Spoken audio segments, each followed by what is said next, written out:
Hi everyone, and welcome to week 2 of the 10-week equestrian fitness program.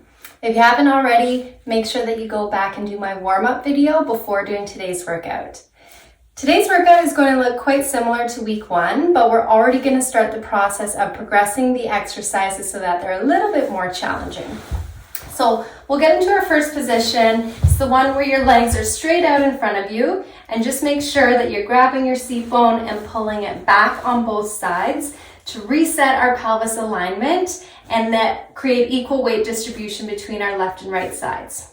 You're then going to sit up nice and tall, get into a good posture, and then you're going to put your hands at your side. I'm just going to turn so you can see me. So I'll set myself up again. Good posture. Hands are going to be at the side. You're just going to apply a little bit of pressure down into the floor. And what you should feel is that your lower abdominals and your core start to engage, they start to contract. So you're just going to hold it for about 3 seconds, relax, and do repetitions of that. So we're starting the process of creating muscle contractions without changing our alignment through our spine or our pelvis, which is exactly what we want when we are in the saddle. So we're just going to do about 10 repetitions. You should have about 4 more. And like I say, it's just a light amount of pressure just so that you aren't changing your alignment. And we should have 1 more there. Awesome, good job. Okay, we're going to do our core strengthening from the ground. So we'll get you lying on your back. Make sure I'm in the camera. Good. Okay, so first step is always bringing your lower rib cage down towards your hip to create that flat back into the ground. You're then going to engage your core. If you still need to use that tip from last week where you're making the psh sound, that is okay. And then you're going to bring one leg at a time up into what we call tabletop position. So your hip should be at 90 degrees and your knee should be at 90 degrees. Now you're just going to drop one heel at a time down towards the ground, and you would do 10 repetitions on each side.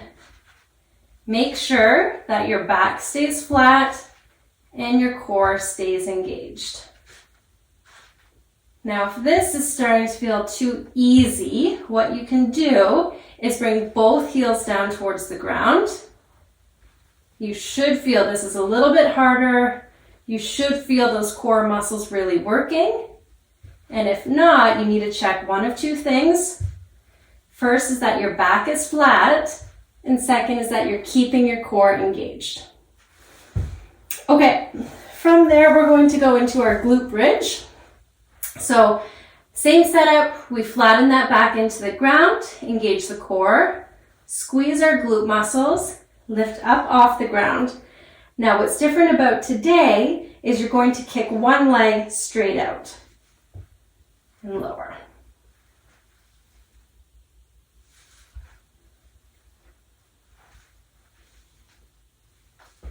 Now what you don't want to see in this exercise is the pelvis drop or rotate, which can be common. So you want to keep your pelvis nice and flat. And it's a great exercise for those riders who feel that maybe they're slightly rotated in the saddle, and oftentimes people describe it as it feels like one leg is sitting further forward than the other. Usually that comes from a rotation in the spine or the pelvis. So this exercise really helps to strengthen the stabilizers in the pelvis, keep you nice and straight.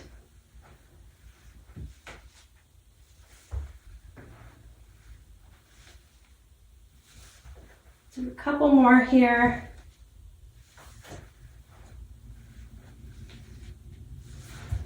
Last ones.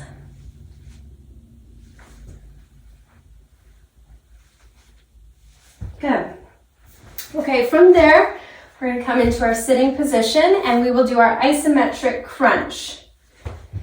So you're going to lean back, keep a flat back posture. One arm is going to come overhead at a time. So again, we're isolating movement without changing our alignment or core activation. And again, I'm just doing this for about 30 seconds to keep it consistent with last week. If you need a break, that's okay. Just sit up and get back into it when you're ready. Okay, from there we're going to come onto our side. This exercise is called clamshell. You may have done it before, it's a pretty common one. So you want to make sure that your hips are stacked one on top of the other. Your heels are together. The only part that's moving is going to be, well, it's from your hip, but it's going to look like your knee is going up towards the ceiling. And we would do 10 repetitions each side. Now you want to be careful that you don't rotate too far up because then your pelvis will roll backwards. So always keep your hips aligned.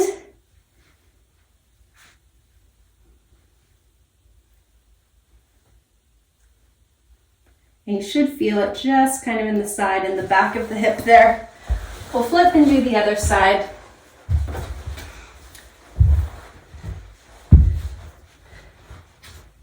Now we are doing 10 repetitions.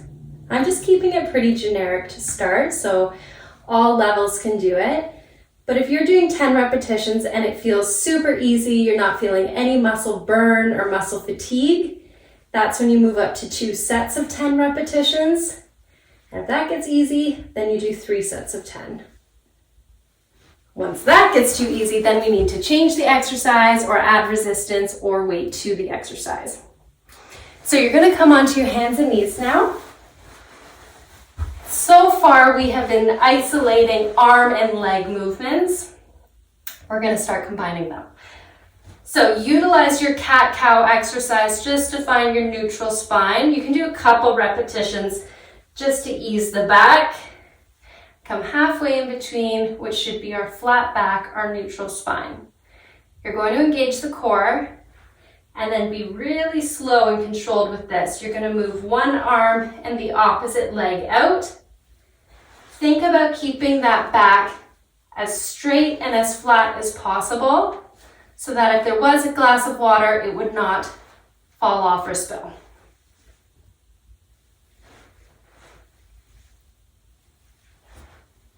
Now to help stabilize, your opposite hand and knee, so the ones that are on the ground, are really going to push into the ground. We have 2 more.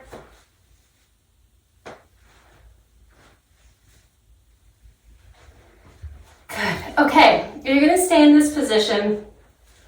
We're going to do an exercise for the neck. So all you need to do is look down at the ground, keep your gaze in between your 2 hands. Imagine there's a string right on the top of your head or the back of your head here, and someone is lifting it up towards the ceiling. So all you should do is lift the back of your head up and think about you're kind of giving yourself a double chin. Then you relax and do repetitions of that.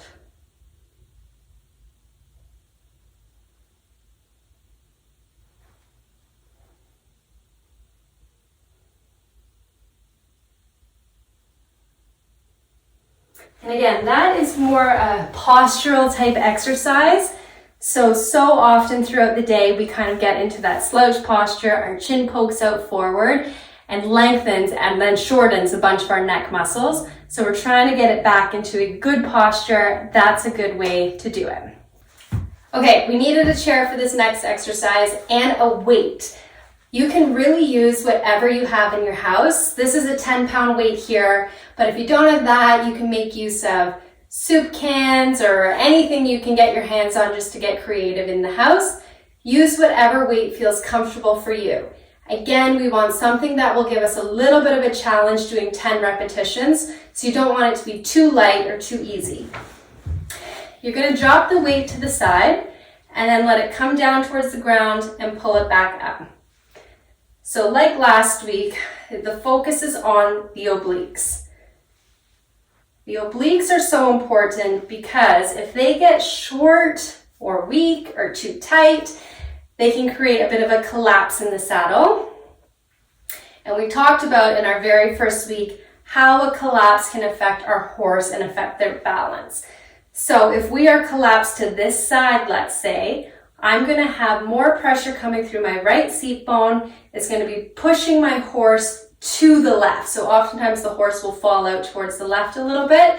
So we need to help strengthen to make sure we sit up nice and straight in the saddle, especially when we are going around corners or doing any sort of lateral movement where we're applying one aid more than the other.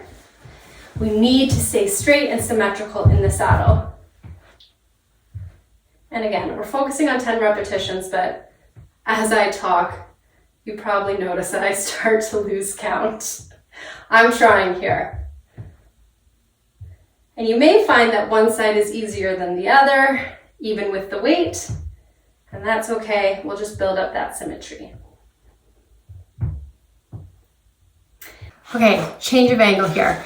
The next exercise, ideally, I would want you to use one of these elastic bands or a TheraBand.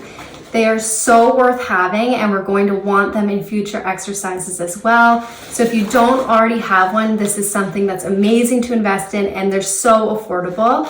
Amazon is a great place to buy all of your equipment if you don't have it. Hopefully their shipping is pretty quick right now.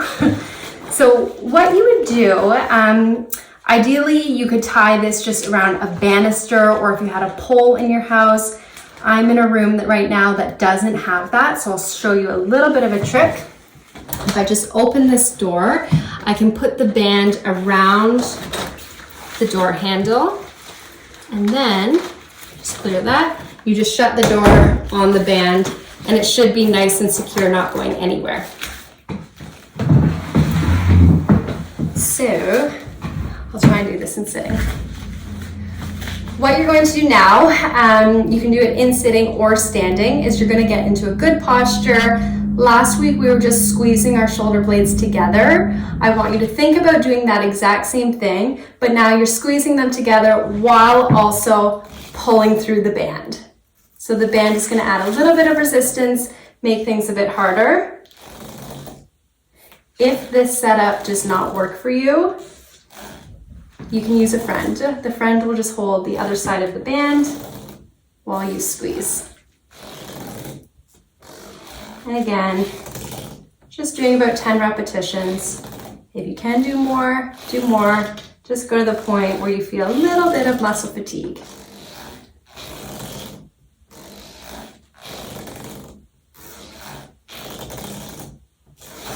Okay, I'm gonna cut myself off again, but we're gonna do our balance. So again, we can keep the chair beside us. For those of you who last week did the balance with your 2 feet side by side, this week I want you to put one foot directly in front of the other, like I showed last week as well. Try and hold that for 30 seconds, and then you would switch and do the other side. So your opposite heel comes in front, and you would hold that for 30 seconds. If you did this version last week, then what you're going to do is try and stand on one leg and balance that way. Again, the chair is just here in case you need to grab onto something if you lose your balance. But you're going to try your best to hold it without having to grab onto anything.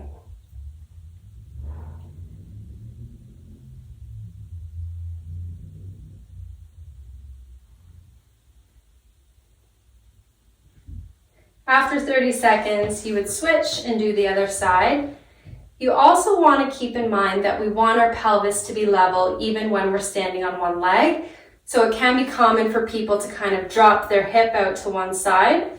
Make sure you stay nice and even and symmetrical, and hold 30 seconds.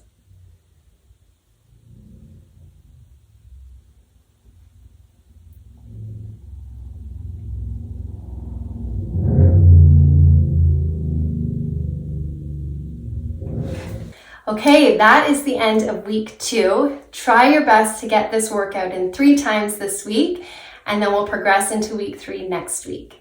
Like I've said before, if you do have any questions or if you have issues with any of the exercises, feel free to reach out to me. I am here to help. Otherwise, you go ahead and do your cool down, and I will see you next week.